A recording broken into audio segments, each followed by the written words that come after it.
Good afternoon, everyone, and welcome to the UPMC Rooney Sports Complex here on the south side of Pittsburgh. I'm Bob Pompiani, soon to be joined by Missy Matthews, and this is a Tomlin Tuesday press conference. Thank you for all of you people out there watching at KDK Plus or the Steeler digital platforms. And the Steelers certainly hope you had a great Christmas. They started off by delivering that 34-11 win over Cincinnati, which got them to 8-7, and they got some help on Sunday so that they have a chance here moving into the final two games. Got to win them both, though. It starts with Seattle on Sunday in Seattle, and the Seahawks are in a similar position at 8-7. Mike Tomlin has a lot, obviously, to talk about today, including the quarterback position, injury updates, and everything heading into this Week 17 matchup in Seattle. So let's go upstairs and join head coach Mike Tomlin. Good afternoon. As always, I'll start with a brief synopsis of the last performance. As I said after the game, I was just really proud of the guys. They stepped up big in a big moment. They smiled in the face of adversity and played well on a lot of fronts and did what was required to secure victory. I think highlighting that, obviously, was the play of Mason Rudolph. But I don't think anything happened in game from his quality of play or mindset that we didn't talk about in here a week ago, the things that made him an attractive candidate under the circumstances. We talked about him having a great deal of belief in himself and being aggressive in mentality and play. And those things were confirmed in game, I thought. He did a really good job of being comfortable, being himself, communicating with people, regardless of the moments. I thought that showed the confidence that he has in himself, and I also thought that he remained aggressive throughout. I thought the 3rd and 1 touchdown to George in the third quarter is kind of reflective of that, playing beyond situational circumstances and being aggressive.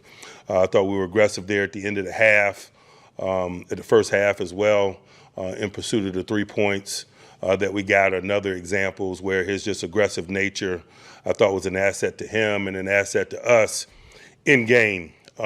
Largely all 3 phases, I thought we played connected. I thought we supported one another, played complementary football. That could be reflected in the offense's ability to, secure the ball, to not turn the ball over. You want to help a defense, man, don't put them on short fields. We had done that some in recent weeks. It was good to minimize that component. I liked the way they responded to the touchdown in the second half as well. Responded to a touchdown with a touchdown. And so just some complimentary ball being played really in kind of all 3 phases that also kind of reflective of the type of outcome that we had. Can't say enough about some of the guys that stepped up on defense, specifically Pat Peterson, Eric Rowe, Miles Jack. We talked also last week in here about specifically regarding Miles Jack and Eric Rowe, how important their presence is for us. We didn't have them on practice squad as developing players. We had them on the practice squad as capable players, guys that we could call upon and give us varsity-like work and effort, and their play reflected that. We got a sack from Miles Jack. We got an interception from Eric Rowe. We got an interception from Pat in his first game full-time as a safety. And so I'm just really appreciative of that collective's experience and versatility, their ability to execute defense. And as we talked about last week, though, I wasn't shocked or surprised by it, but it's still appreciated.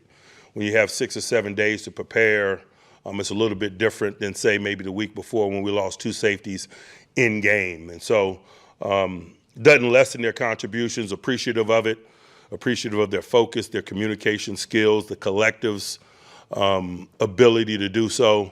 Oftentimes, the home venue might be a challenge for a defense under those circumstances because our home venue is a challenge for opposing offenses. Man, I thought they did a really nice job of communicating, and particularly Miles Jack after Elandon Roberts went down, really appreciative of his efforts.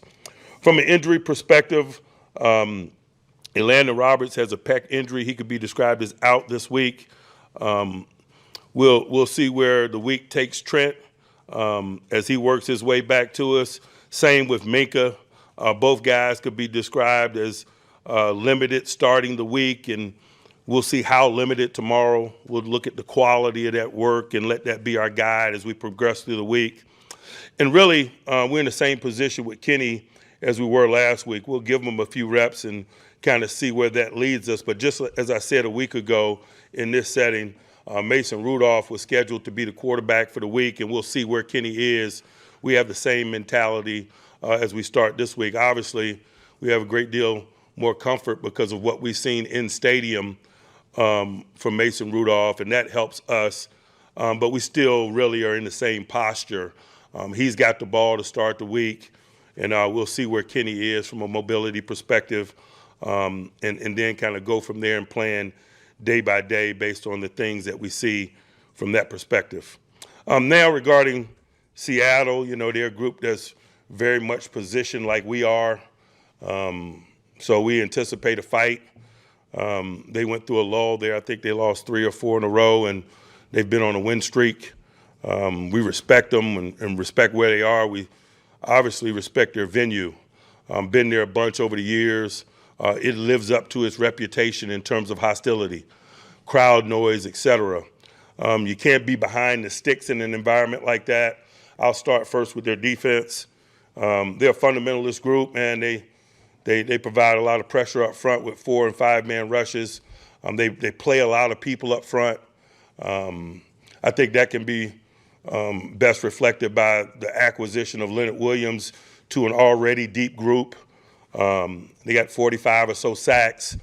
So you get one-dimensional facing a rush like that in an environment like that is not a good thing.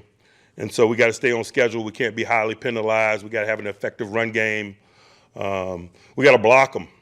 They as I mentioned, they got a lot of people up front. They play a lot of people, and so we got to block them as well. They got a veteran guy on the second level in Wagner. Man, can't say enough about him. Man, he grows old very gracefully within their system of football. Very rarely is he out of place.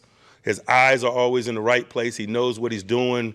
He kind of reminds me of Thomas Davis in Carolina, when you got a guy that plays at an extreme high level within a system of defense so long. It's a perfect venue and opportunity for him to play at a high level, and he is doing that. Really impressed by their secondary. They've had some interchangeable parts in recent weeks because of lack of player availability. Witherspoon, for example, has been missing some. Artie Burns has played a lot at nickel and shown some versatility there. Woolen is a long, combative corner outside. The safeties, Diggs, Love, man, make a lot of plays for them. They get to a lot of things. They got a really good feel for the game. They keep a lid on it. They just really sound in what they do defensively as a collective. They tackle well. They're ball aware. Things that have come to be really routine for Pete Carroll-led groups or defenses. Things that I've come to understand over the years, I think is reflective in terms of the things that you see on tape. On the offensive side of the ball, man, just got a lot of respect for Geno Smith. Have seen him some recently, 2021. We played an overtime game versus those guys. Saw him last year for half a play in the preseason. Man, just have so much respect for him and the trajectory of his career, how he carries himself. Man, he's a big-time competitor. He's a prudent use of mobility guy. You better respect his ability to move, while at the same time, his experience shows in terms of keeping his eyes downfield and really stretching you late in the down. Man, he's got some big-time receivers, obviously, in that trio. We're going to have to, make some tough decisions about who to work to schematically minimize and when. When you got a collective like that, and the way they spread the ball around is difficult, particularly with the young rookie from O-State coming on in the ways that he's coming on in the last couple of weeks. You throw him in the mix with that veteran tandem of Metcalf and Locke, man. We got to make some good, tough decisions.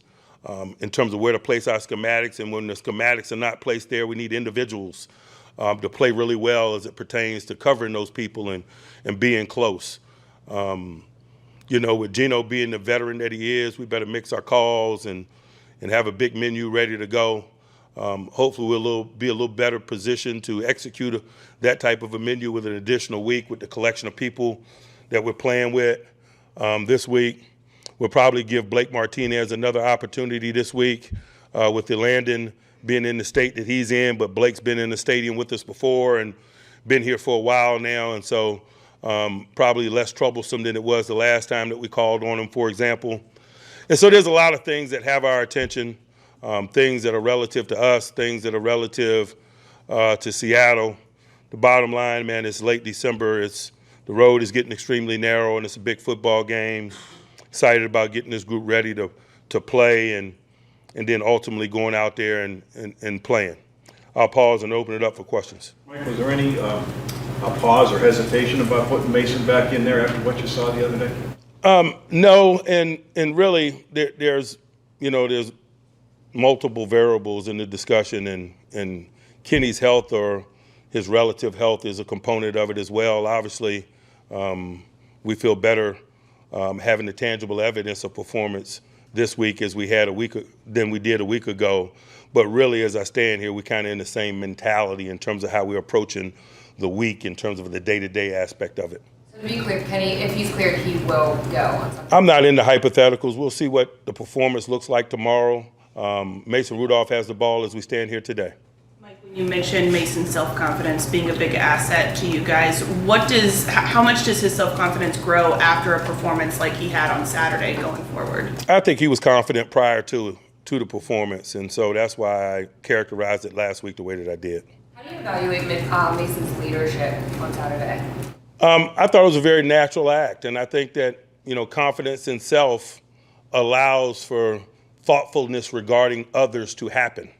And so oftentimes leadership is reflected in just thoughtfulness in terms of how you interact with others. And you better be confident in what you're doing before that has a chance to reveal itself. And so I know he's a confident guy, and so I wasn't surprised that he was thoughtful about his interactions with others and displayed natural leadership skills in play. Is that something, being on the sidelines for the past few seasons, you can watch and learn and then kind of jump right into? I think it's probably something that was cultivated in Stillwater. He had a lot of success in Stillwater, Oklahoma, man. He might be a college football Hall of Fame type guy, and I don't think you unlearn those experiences. Mike, Mason hasn't had a lot of chances to play, Sundays, but he did lead the scout team for a couple of years. Just what benefit do you feel like there was to going against your defense every week here in practice? He's a competitor, and he competes daily. And there's growth obviously associated with that. And so that's just a very natural thing, certainly. Mike, what makes a quarterback a good deep ball passer? Anything specific? Arm talent, first and foremost. Arm strength, the ability to place the ball, trajectory, ability to hold deep defenders visually with your eyes, et cetera. There's a lot of components to it, but I think first and foremost is arm talent. How much did Mason kind of help get the run game going and open some of those things up? I don't know that he did that. First play of the game, we had 6 yards. Third play of the game, we had 8 or 9 yards. Those are possession and 10. I think the run game started itself. Then what was it about the run game that helped it get started? We blocked him.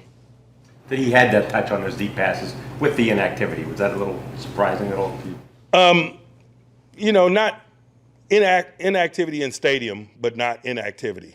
And so performing in stadiums are two different things, and so it was good to see it show up in stadium, but I don't think any of us were shocked by it. We've all seen it in stadiums with him before. Mike, would you like to use what Mason did as kind of an example to the guys this guy hasn't played in 2 years, stay ready, stay prepared, and this is what can happen? I think we've got a lot of examples of that. And particularly this time of year, I think there's a lot of examples of that on a lot of teams because of the attrition component of play. I don't know how much Eric Rowe has played, for example. Miles Jack, man, we got off the couch. And so those are things that happen this time of year. Certainly it can be things to learn from. for young players in terms of maintaining focus as they work for opportunity. We're not in a patient man's business, and so you better be working for opportunity, and what transpired with him can be an example of that, certainly. Mike, what do you think key to the game we saw from George last Saturday? We got him the ball with fluidity. We got him in some one-on-one circumstances, and his talent showed. After Mason played the way that he did, what would be the reason to go to Kenny if he has 100% health? Again, I'm not into the hypotheticals. That's just the plan that we have laid out for the week. There's comfort in it because it's similar to the front part of last week. We'll see where Kenny's availability is, and then we'll make judgments from there. But it doesn't serve us in any way to talk hypotheticals and things of that nature. We focus on information that we have, and we plan day by day accordingly. How did Kenny look when he practiced last week, and what are kind of the things that you're still looking I'm sorry? How did Kenny look when he was able to practice last week, and what are the sort of boxes that he still has? Obviously, he didn't look good enough because we had him positioned as an inactive. Is there anything Mason could have done differently Saturday to solidify a starting spot, regardless of Kenny's progression? I'm sure it's some plays he would like to have back, man, as we all seek for perfection. But I think he and we were all pleased overall with his performance. I think the phrase you used to describe him going into last week was calculated risk taker. Was that the best way to describe what he put out there on tape against the Bengals? Yes. Mike, you talked last week about the importance of maybe not calling December calls with September guys that we need to use the defense. How did you see a lot of those guys filling in, adjust to what you guys wanted to do with your defense this past? As I mentioned, sometimes when you're adjusting in-game because of in-game attrition like we were a week ago, it's much more challenging than when you have 7 days to prepare. The guys that played in the game were the guys that prepared all week. We brought the game to them, but they also brought themselves to the game. And so it was pretty good fluidity in terms of calls and execution in that regard. But I am thankful for their efforts. I don't take it for granted, certainly. Seattle do that could challenge you guys, especially over the middle with a lot of the guys you're going to have to fill it? They've got talented people. They've got a quarterback that's a veteran with some arm talent that sees the field, that's a steady personality in play. So they got a lot of things. I hadn't mentioned the tight end position, but they suit 3 tight ends that are significant components of what they do. And so, we got our hands full in terms of meeting the challenge, certainly. Mike, what qualities about Pat Pete allowed him to step into the situation he did on Saturday? He's a really sharp football player, first and foremost, who's very experienced. He sees the game from a coach's perspective in that he can step outside his helmet. That allows for versatility. But this is not the first time we've talked about Pat's versatility. Oftentimes, when you guys ask about it, I bring up that we thoughtfully pursued that in free agency. We lost a versatile guy in Cam Sutton. We realized that Pat was a guy that had versatility and intellect and communication skills and a passion for the game. And so we thought it would be helpful, and it's proven to be. With Pat moving to safety, what do you think of the trickle down of the other guys that had to step up and play corner in his spot? I'm appreciative of the efforts of all the guys involved. They did the job. Sully played more snaps. Levi played more snaps. But it was a group effort, certainly. What are the kind of characteristics that are important for a guy like in Miles Jack's situation to go from not retired, not even really thinking about football, to now maybe in a few weeks' time being in a big role? I think that's probably, you hit it on the head when you said not really thinking about football. I just don't think that's in his DNA. He's a football lover. He might have been pushing toward retirement, but probably because of lack of opportunity. It didn't take him long to ponder the opportunity when we reached out to him, for example. He's a football lover, and so I'd imagine he was waiting for the call. Mike, how much did the familiarity of the Bengals play into that aggressive offensive approach, and can we expect Mason to be as aggressive this year against an NFC opponent? I think there's, intimacy in divisional relationships, and I think it's reflected in all aspects of play. And so, we'll be less familiar with Seattle than we were Cincy for sure. Like, what parts of the offensive line's performance from Saturday do you guys have to carry forward with you guys moving? You know, I liked a lot of what I saw. I thought they did a nice job of controlling the line of scrimmage from a run game perspective. I thought they did a nice job largely of minimizing some dynamic rushers like 9-1. We need more of the same. You had a lot of success going outside the numbers, deep to Pickens. I mean, obviously the Bengals, did you feel like they were throwing a lot of emphasis over the middle of the field after what Pat had done to them in the previous game? But that's what I was referring to when I was talking about some of the intimacies of the relationship. I don't think we're shocked by that. I'm sure they're not shocked by some of the things that we did. That's divisional play, particularly the second time around. That's why I think I referred to it last week as chess, not checkers. And that's an example of it. It'd be naive to think that they weren't going to do some schematic things differently to minimize Fryer move based on what happened the first game, for example.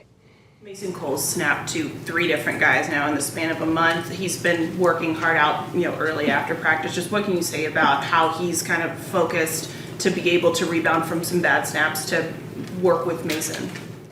We expect him to snap the ball. It's fundamental things relative to his position, regardless who's playing quarterback. Anyone else? All right. Thanks, guys. All right, that's Mike Tomlin. Bob Pompiani back with Missy Matthews. Merry Christmas. Hope you had a nice time with the family and got a nice gift with the win over Cincinnati. And now moving into Seattle, same strategy at least to start the week that Mason Rudolph will take starter reps, and we'll see what happens with Kenny Pickett.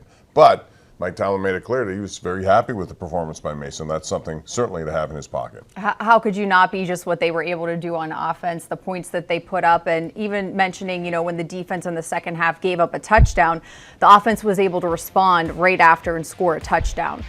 So I think we just saw so many good things, how they utilized George Pickens, which we have not seen consistently throughout the season as well, and they were balanced in playing complementary football. Not much more you could ask for, except for, probably Pat Freiermuth, get him a ball here or there. I understand Cincinnati got burnt by him in Cincinnati week 12, but still one of those guys that can really help an offense. Yeah, no question about that, and you'd like to include him more in the game plan, but if the other team is going to take him away, then they look for alternate contributors like George Pickens. I thought that was a tremendous catch. Of all the catches he made, that catch with the toe tap was pretty spectacular. Yeah, when you see, like a still frame of it from one of the photographers, it's just insane to see the placement of his feet. I know Coach Tomlin, talks about how this is stuff that they practice, but still to see it at full speed in real time, and then just take it down to one frame, it's crazy when you see it. And when you see him behind the defense, when single coverage becomes a situation, you're in big time business there for George Pickens as he burned the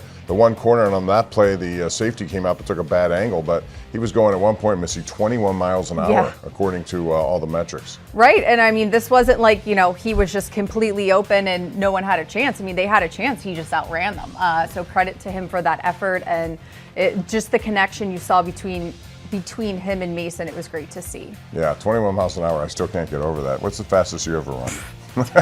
Not that fast at all. Maybe not even half as fast. I don't even try anymore. But yeah, there you go. Dropping the ball in, that's Mason Rudolph's strength. And Mike Tomlin was asked about it. And the one thing is arm strength. You got to have that. But also just to put it on the money. It looks easy. It's not that easy to do. And not many quarterbacks can go down the field like he can. That's one of the best things about his repertoire of talent. Yeah, and that's something that they knew when they drafted him, what he did in college and what he has carried over to the NFL. And good to see after not starting since 2021 when he found out, 12 hours before the game started that he was going in for Ben Roethlisberger, to have almost this redemption, knowing for a full week pretty much that you were going to be the guy getting those first team reps again. He talked after the game about not being able to sleep Monday night going into Tuesday because he was so excited.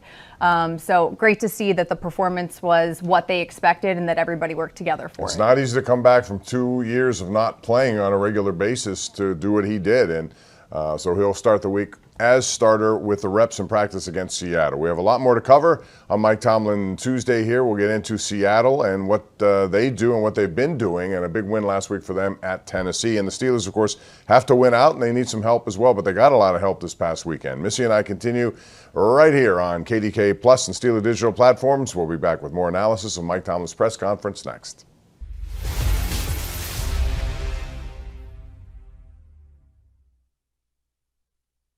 Want to get gear direct from the team? Shop all things black and gold at the official Steelers Pro Shop located at Acrisure Stadium. Get the latest sideline apparel and hats, jerseys of your favorite players, authentic memorabilia, custom gear, and exclusives you can only find here. Don't forget, you aren't game day ready without a terrible towel. The Steelers Pro Shop has everything you need to be part of the legendary Steelers Nation. Come experience the Acrisure Stadium shopping environment or shop online at shop.steelers.com. What led to what we saw out there today, especially? Really just connection and a lot of stuff that we did at practice that came through fully. You know what I mean? George, after what was a maybe a difficult week for you, any added impetus to come out and some retribution and to show people what you're all about? No, not really. I know the type of person I am. So I just came out to play, try to win. When you caught that first pass and you began to go down the field, you knew the end zone was where you were going to end up. I mean, can you kind of take us through your mindset of kind of just the release and getting everything from this week behind you maybe and starting off fresh? I just gave him a good release. I ran a slant, had a 3-yard slant. Mason put it on Tomlin, made the safety miss, and then the rest is history, to be honest. George, what can you say about Mason and what is it that he does that brings to this offense that made you guys have such big plays? Mason's always been doing that. Kind of like I said about Mitch, about KP when he was behind Mitch, you know what I mean? Those guys, they always, you know what I mean, follow their job and do their role pretty good, and Mason's been doing that the whole time. George, you don't get a ton of reps with Mason. Why was that connection so good between you two? Him just giving me chances and me trying to make the most out of him. George, did you know that whenever coaches or teammates after last week? I couldn't hear you. I couldn't hear you. He was talking. Did you hear anything from your coaches or your teammates after you said what you said last week? Nah, those guys kind of know who I am personally too. So they was just trying to, teammate's job, keep their other teammate head up. So yeah. George, did you have an idea going into this week with Mason's been known for the deep ball pretty much his whole life? Did you have an idea that this could be a big game for you? I was just hoping he'd give me a chance. Calling all football enthusiasts. Immerse yourself in the captivating world of the Steelers at the new Steelers Hall of Honor Museum located inside Acrisure Stadium. Explore over 10,000 square feet of history where interactive videos, music, and engaging exhibits await. Feel the thrill of the broadcast booth as you make your mark on a historic Steelers play call. Plus, get up close to the iconic Super Bowl rings, game-worn uniforms, and priceless artifacts. Plan your visit today at Steelers.com/museum.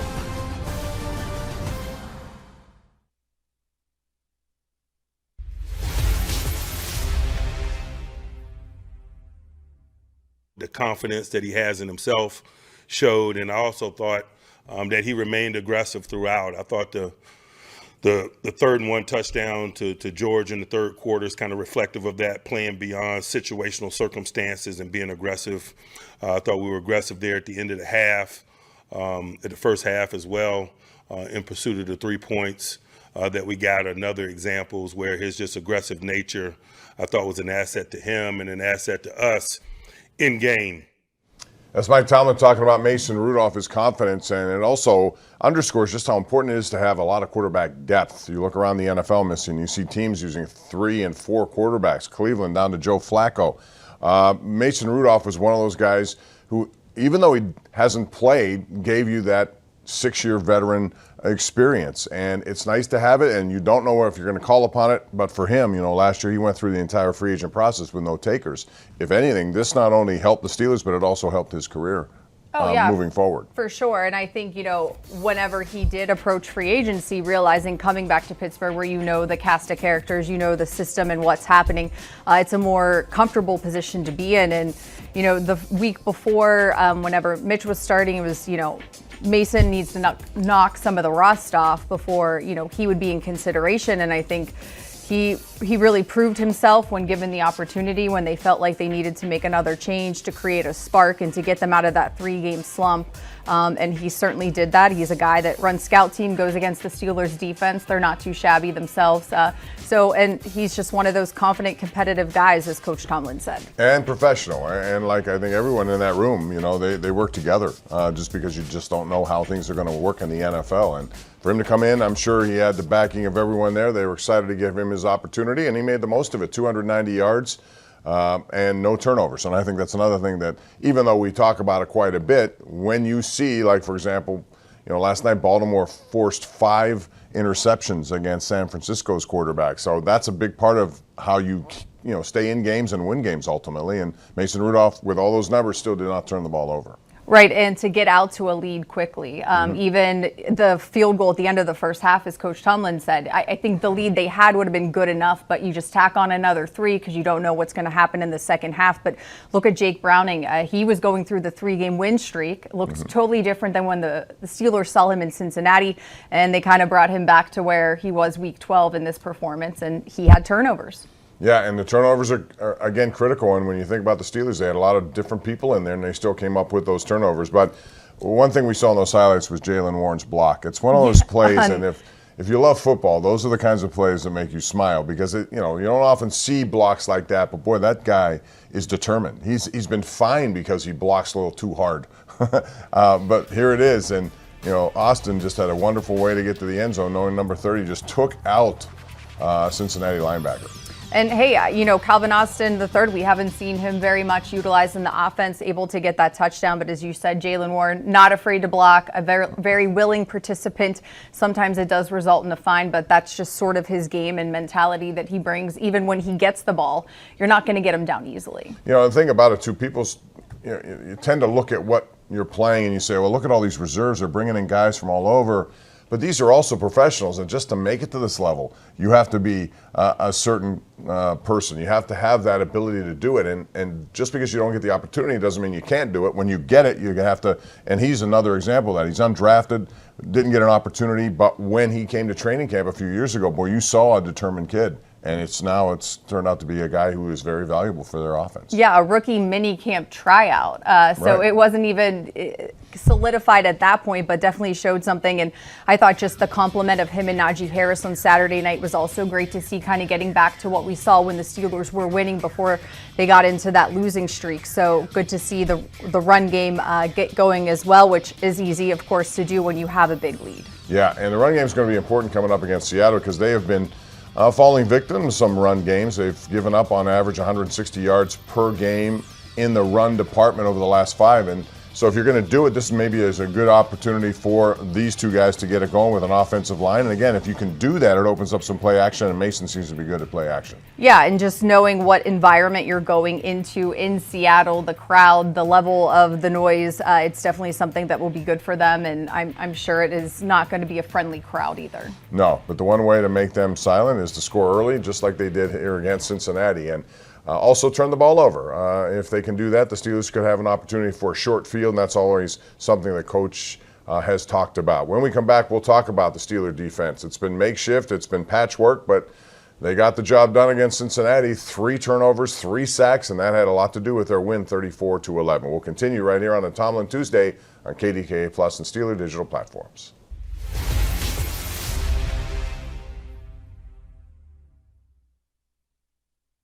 Calling all football enthusiasts. Immerse yourself in the captivating world of the Steelers at the new Steelers Hall of Honor Museum located inside Acrisure Stadium. Explore over 10,000 square feet of history where interactive videos, music, and engaging exhibits await. Feel the thrill of the broadcast booth as you make your mark on a historic Steelers play call. Plus, get up close to the iconic Super Bowl rings, game-worn uniforms, and priceless artifacts. Plan your visit today at Steelers.com/museum. Second touchdown pass to George. I saw you looking off to the left in the crowd there. Kind of walk me through that. Yeah, I was just looking at my parents up there. I know where they sit, so I was just seeing what I could see if they were enjoying it as much as I was. But yeah, that's all that was. Mason, what was your reaction to the crowd chanting your name? I think I said that this week. We're all human. I'd be lying if I said I didn't enjoy it or I didn't like it. But it's a week-to-week league. They could, I've been on the other end of it, as I said. So I try not to. You try to block it out and play the game. I mean, we still had a second half to play, despite the lead. So you can't let that enter your mind and let you relax for a second, because But hey, we've got a bunch of passionate fans, and it was just what a joy to play in front of them tonight. Last home game, all my family in town, so it was amazing. When you hit a play like that on the second play, the touchdown, what does that do for you personally? What does that do for the offense to get the splash like that right off the bat? Yeah, I mean, a fast start, no matter whether you're in high school, college, or pro, it makes a difference, and especially when we're at this venue at home, get the crowd into it. To get a guy like George going early, and his run after catch ability is just second to none. So it was a pretty cool view as I tried to chase him down from behind. Did you headbutt him in the huddle? Say that again. Did you headbutt him in the huddle? Before the play? Anytime. There was multiple headbutts. Want to get gear direct from the team? Shop all things black and gold at the official Steelers Pro Shop located at Acrisure Stadium. Get the latest sideline apparel and hats, jerseys of your favorite players, authentic memorabilia, custom gear, and exclusives you can only find here. Don't forget, you aren't game day ready without a terrible towel. The Steelers Pro Shop has everything you need to be part of the legendary Steelers Nation. Come experience the Acrisure Stadium shopping environment or shop online at shop.steelers.com.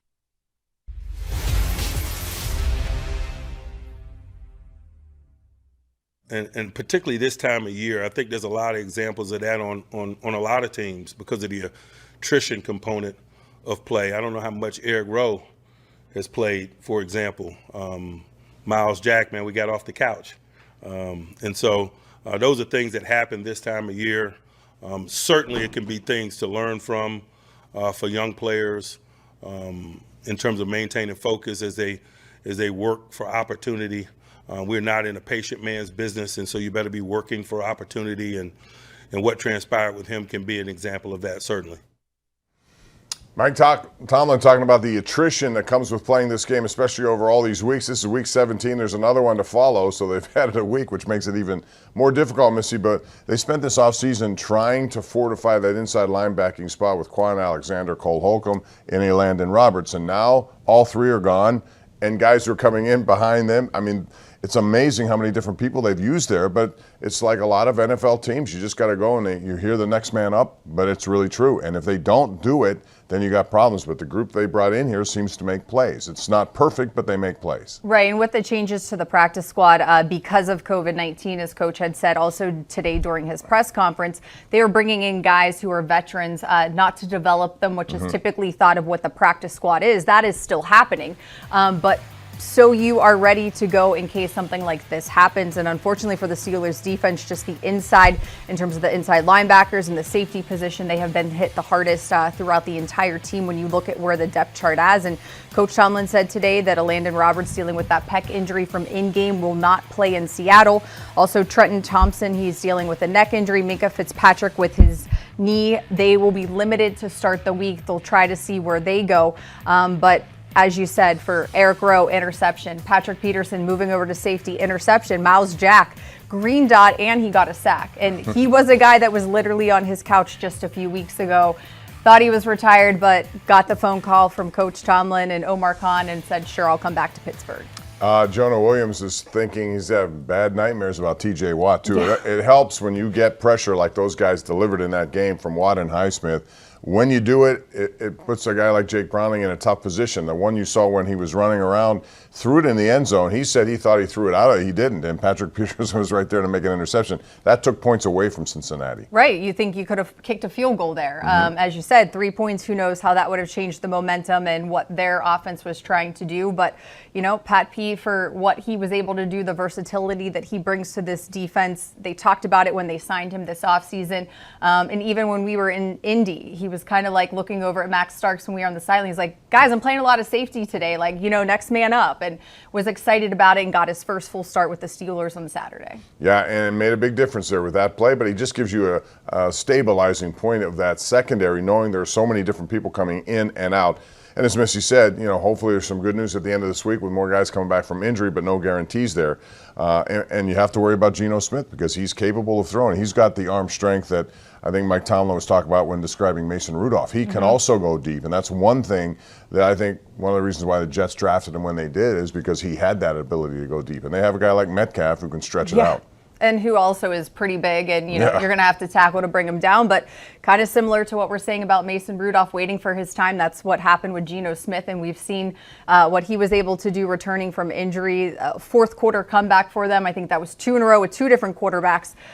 So it will not be an easy task, and they're fighting for their playoff chances too. They really are, and not only Metcalf, but you also have Lockett in there, Smith and Jigba. These guys, are in a situation where they can get things done down the field. And Geno Smith was out last week. He came back and played this past week, and he was not sharp to begin with. But as the game went on, he got more. So the Steelers are going to see probably a guy who was playing more like he did last year when he, they decided to go with him. They decided to make him their starter, even though they could have looked to other people. They brought in Drew Lock.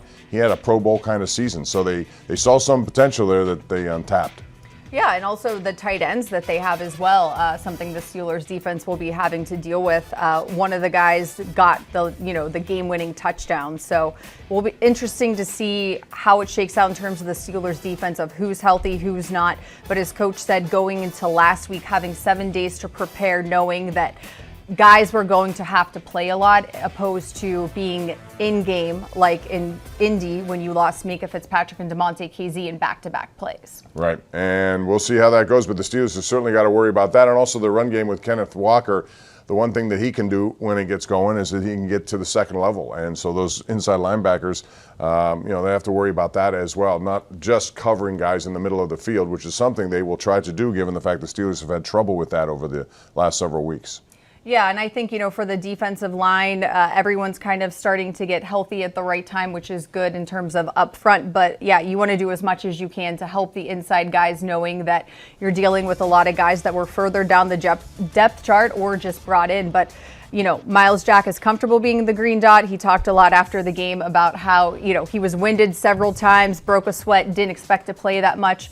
Had a chance to rest on Sunday, start the week. It's a Sunday game again after having 2 Saturday games. So will be interesting to see how they plan to attack Seattle's offense. And you see Walker doing his thing there. He can make a negative play into a positive play. And last week he had 4 of those that looked like he was going to be tackled from, in tackle for loss. He turned into 2 of them went over 10 yards. So he's that elusive. You have to really wrap him up, and I think tackling is going to be a big part of this game as well. Yeah, just as we talked about with the physical and big wide receivers and tight ends that they utilize in him, that's kind of like Jaylen Warren, how he gets the ball, you think you got him, and he just wills his way. We've seen it from Najee Harris as well, especially recently, which is good to see, knowing that you are in this final push, and every game really counts, and you got to get 2 more wins. 2 more wins, and they need some help. A little later here, we'll talk about some of the things that have to happen for the Steelers. They got some help on Sunday.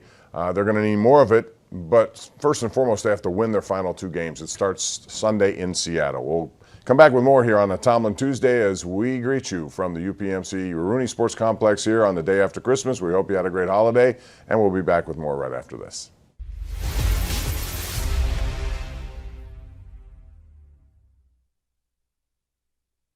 Gear up with game day necessities at the official Steelers Pro Shop located at Acrisure Stadium. Get the latest sideline gear, jerseys, terrible towels, memorabilia, and custom exclusives directly from the team. You can also gear up online at shop.steelers.com. Little Christmas redemption. Man, Christmas win. We needed it. Just very thankful for getting this win. You've been around here for a while. I mean, obviously you know Mason really well. Mm-hmm. Why do you think he was so effective out there today? Man, I just saw his prep throughout the week. Getting there early, I saw him. What was it? At the hotel, he was in deep study, and I always like to get there early. But just seeing him prepare, you could just feel like, he was putting himself in a good spot. And throughout the week, I just felt like, man, he was going to really relish this opportunity. How were you guys able to overcome all those injuries and everyone missing in the middle there? And what were you able to do to? Not drop me, I'll tell you that. But just guys buying in, bringing up a guy like Miles Jack who's had some familiarity with the group. and we just stress communication. Keep communicating. When we communicate, we're a better defense, and hopefully we can get E back sooner or later. But guys just got to continue to keep stepping up. Did you feel a shift in energy and attitude throughout this game? I just thought we attacked from the get-go. Putting up points early. I think that's always a cure when for a defense. How were you able to secure such a hard hit on that defender? That's always been like my thing. As y'all know, I've gotten fined for it a couple of times. Can you afford that block again? I don't think so. So I made sure to keep my head out of it. Did you? Yeah, I think. I don't know. I hope so. I really hope so. But yeah, I just seen him, coming around that play. I just kind of sorted out, make whatever, see color, hit color, and I saw him, and I didn't think it was gonna happen like that. But who got the most redemption out of this for the Steelers? The quarterback's been abused for years. The receivers had a really tough week. The coach is under fire. I said the whole team. Yeah, the whole team. A little bit of redemption for the offense. Yeah. We did our thing last time, but we really made a statement today. Experience the legacy of the Steelers like never before. Step into the Steelers Hall of Honor Museum at Acrisure Stadium. Explore over 10,000 square feet of Steelers history, rare artifacts, and interactive exhibits. Plan your visit today at Steelers.com/museum.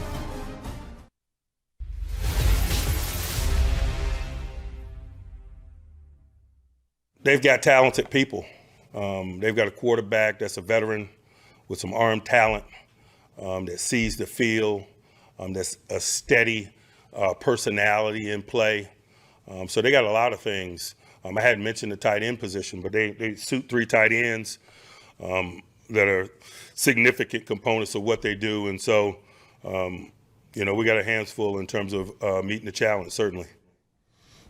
And it is a challenge. The Steelers haven't won there in 5 straight visits, and a lot of teams that go to Seattle have problems in that environment. We'll see if they can neutralize that fan base early and jump on them just like they did Cincinnati. But Missy, I want to talk to you about 2 former Steelers who are making plays all of a sudden. Devin Bush, he hasn't really played all that much and all that well, to be honest, but he's there, and he had a multiple tackle day this past week. And also Artie Burns, a former #1 pick. 2 of them former #1 picks. Getting opportunities because of injury. We talk about all the injuries here, but there's a lot of them I think Devin Witherspoon is out, one of the reasons why Burns has got his chance. Yeah, and Coach Tomlin said Artie Burns is playing more in the nickel position for Seattle, but was able to go there after being here with the Steelers. Devin Bush, as you already mentioned, I think he was the 2nd or 3rd leading tackler on Sunday for them. Also, Khalil Witherspoon, who's been dealing with injuries, is on that team as well. But Artie and Devin, of course, drafted by Pittsburgh specifically, and this is a team that they fought and clawed back the past 2 weeks to get those wins and to remain in playoff contention, winning in Tennessee and now coming home. And as you said, just one of those places that is notoriously known for being difficult to hear, communicate, and all the things that require playing good football. Yeah, no doubt about it. And the other thing is that Mike Tomlin knows Pete Carroll pretty well. Even though they don't play each other all that much, they've been around forever, so they know tendencies and they know what to expect largely from both of these teams. Yeah, it'll be interesting to see. Of course, you think of Pete Carroll and his USC days and Troy Polamalu and when he was drafted and just different connections to the Steelers team throughout the years. But Coach and him definitely know each other well, and I think it's one of those interesting matchups of trying to not overthink things, but knowing that you kind of know your opponent and what they might potentially be doing. All right, so it comes down to this. Every year it's the same thing. Or you may wait until the final game of next Sunday to try to figure out who's in and who's not. No one does that, Paul. No one does that. There's too much math involved. So in the AFC, the one thing that it starts with the Steelers having to win both of these games. Pure and simple. And then they need some help. As you take a look at the big board here, the AFC playoff picture and who's coming up next. This Ravens-Dolphins game, Missy, carries so much importance to it because if the Ravens should win, that would clinch them the #1 seed, and likely they won't play a lot of starters against the Steelers, or at least not for a long period of time. However, if the Dolphins win, all of a sudden the Browns have an opportunity to jump up and be the #1 seed. It's crazy because after all of the games yesterday and with the Chiefs losing, it did become there's only 3 teams now, as you mentioned, Ravens, Dolphins, and Browns, who have the opportunity to get the 1 seed. But when you look at the matchups, the Jets play the Browns, Dolphins and Ravens, as you mentioned, Pats and Bills. Bills are still one of those teams trying to fight by. And I think one of the interesting ones specifically for the Steelers is the Titans and the Texans. Also, the Raiders and the Colts, as you see the Colts they lost to the Falcons, but still sitting there at 7. And the Bengals and the Chiefs. That Chiefs game was a little difficult to watch yesterday. It is, and I don't know what's going on with them, but they're having problems offensively. But the thing about the AFC South, and you have these 3 teams, Jacksonville had everything wrapped up, it appeared, when they were 8-3. Now they've lost 4 in a row. And so they're 8-7. They have a banged-up Trevor Lawrence. Whoever wins that division obviously is in shape, but a lot of what happens for the Steelers depends on those teams, those 3 teams still playing. The Colts and the Texans, Steelers have lost to those 2 teams. So it's important that they lose. Yeah, but first and foremost, they have to win their games themselves. And I think it will be more interesting if they do win in Seattle going into that Ravens game, depending on what happens with Baltimore, what other things will need to happen. I remember last year, I think it was 3 other things had to happen, or yes. The 3 were them winning 1 and 2 others. You don't want to be in that situation. Unfortunately, that's where they were because of those 3 games that they lost back to back. But they're still in it, as you saw the Colts losing to the Falcons yesterday and different things. It's the NFL. You don't win a Super Bowl in September, and sometimes like the Jags teams that start out hot, things start going south. You always want to be playing your best football in December and January. It always makes you look back at the end and say, man, that game against Arizona, I won in New England. These games, they make you scratch your head, and every team has it on their schedule. So we'll see. But one thing is the Ravens are playing very well. They showed that last night defensively. And we always talk about different individual stuff, but Lamar Jackson took a step forward in the MVP conversation based on how he's played. And maybe he was underplayed going into that game. And a lot of talk about Christian McCaffrey, Brock Purdy, and others. But all of a sudden, he's just there. And boy, that was a big stage for him to be on last night. Yeah, and knowing that those 2 teams, everyone's saying, hey, this could be, a preview of what the Super Bowl may look like and the way that they won, the fashion that they won. And as you said, just what Brock Purdy's stats were, the turnovers compared to Lamar's. And I just think it was one of those games where you were, especially for 49ers fans, knowing that it was at home, you're thinking, how is this happening and why is this happening? But that's football and how things go. Yeah, and one thing about the Steelers, they know how to defend Lamar Jackson. This is another thing you get with these games that you do every year. You kind of know, and I think that's how, when you look at Vegas, they went to Kansas City and won. They know those teams, and so you figure out ways to do it, and maybe other things don't. And the Steelers certainly have had his number, and hopefully that'll continue. You never know; they may play early in the playoffs if things fall apart for the Ravens down the last 2 games. We'll talk more as we continue right here on a Tomlin Tuesday. It's the Steelers in Seattle coming up Sunday at 4 p.m. We'll be right back.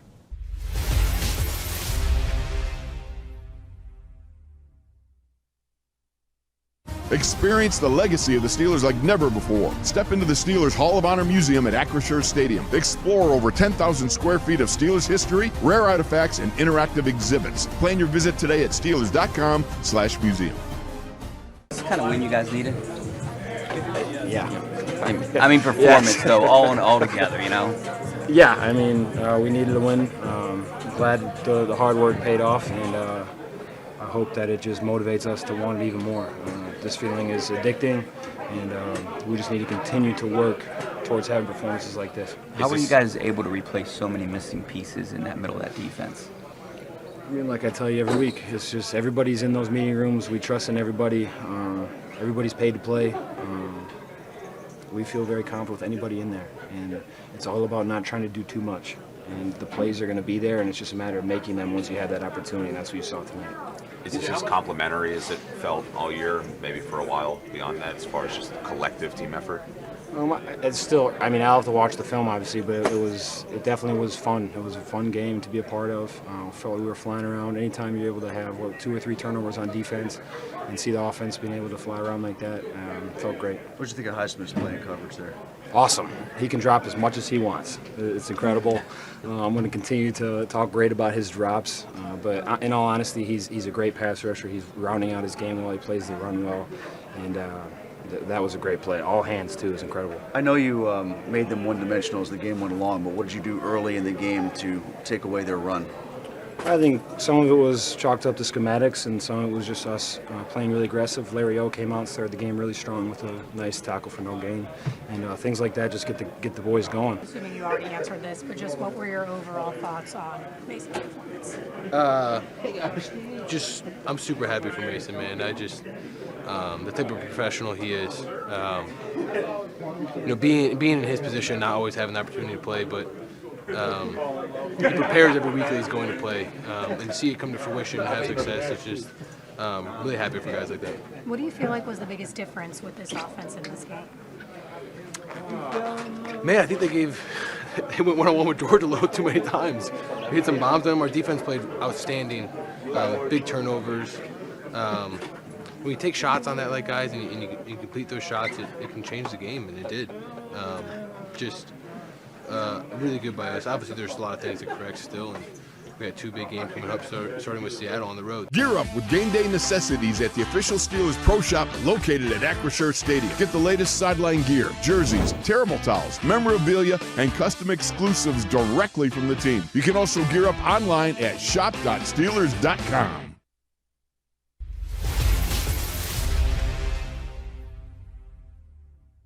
From an injury perspective, Elandon Roberts has a pec injury. He could be described as out this week.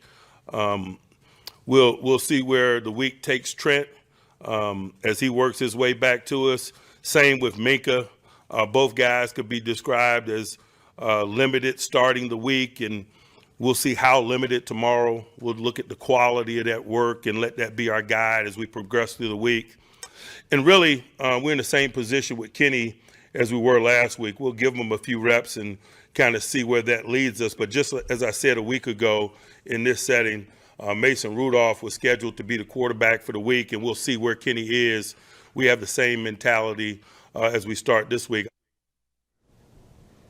All right, and welcome back. That is an update from Coach Tomlin today on the Steelers' injuries. Pete Carroll just doing a radio hit on Seattle sports. He said that Devin Witherspoon is running today. Jordan Brooks' ankle is sore, thinks it's going to be, quote, hard to get him back for Sunday, and that Jamal Adams may be able to bounce back. So in terms of their defense, things, good and bad in terms of that update. Right. Witherspoon's been good for them. He's had a hip injury that's kept him on the sidelines for a little bit, so they'd love to get him back, but they do have some talent there. Kobe Bryant, I think Tariq Woolen's another good cornerback who they're going to have to deal with in this game. So bottom line for the Steelers, Mason Rudolph's going to get the starting reps as this week progresses. As Mike Tomlin said, just like last week, and they're going to see where Kenny Pickett is. He had that surgery. It was described as 3 to 4 weeks. You never know how that's going to be with an ankle. He has to have, I would think, near 100% ability to navigate through a game like this where mobility is going to be important for him. Absolutely, and you're not going to put him out there if you don't feel like he's medically cleared and able to give you the best position, the best chance to win a game. All right, that's going to do it for us. Missy, always a pleasure. Thanks. We'll do it again next week, and the Steelers need a win, and if they do, we'll be talking about a head-to-head meeting with the Baltimore Ravens, and it could come all the way down to that game. Thanks for joining us here. And we'll do it again next week as we get set for the final week of the season. Good day.